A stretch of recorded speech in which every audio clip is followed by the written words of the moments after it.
खवातीन ने जो हरकतें की हैं ये मैंने अभी देखी है। मैंने बहुत अरसे से कोई वीडियो नहीं बनाई और ना मैंने कोई लाइव सेशन किया है ट्विटर पर, लेकिन मुझे ये देखकर बहुत ही ज़्यादा अफसोस हुआ है कि किस तरह जाहिलों की तरह ये खवातीन जो हैं अपनी ताकत के ज़ोर पर, अपने पैसे के ज़ोर में, जोम में, बिल्कुल जो नशे में इंसान अंधा हुआ होता है उस तरह ये इन खवातीन के घर में घुसी हैं, बच्चियों के घर में, और इनको कोई शर्म आनी चाहिए। ये पाकिस्तान की स्टेट जो है ये किसी की जागीर है, कोई आवाज़ नहीं उठा रहा, कोई बोल नहीं रहा। आखिर वजह क्या है?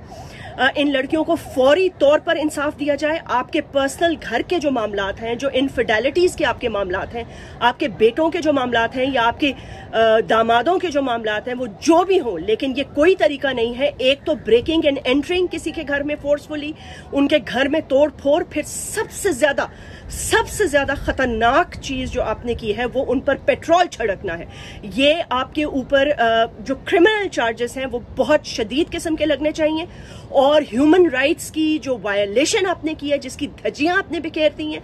आप लोग अपने आप को समझते क्या है कि ये आप लोगों का मुल्क है, जिसके घर में आप चाहेंगे अपने गार्ड्स के साथ जोर और जबरदस्ती घुस जाएंगे? ये बिल्कुल ऐसा नहीं हो सकता। वजीर आजम पाकिस्तान और उसके साथ साथ ह्यूमन राइट्स के जो मिनिस्टर हैं, हमारे पाकिस्तान की मीडिया, स्पेशली मीडिया की खवातीन, अगर आप लोगों के अंदर थोड़ी सी भी हिम्मत और हौसला है तो प्लीज इसके खिलाफ आवाज उठाएं और इन खवातीन के अरेस्ट के लिए फौरी तौर पर हाइप बनाई जाए। ये कल किसी के भी घर में घुस सकते हैं।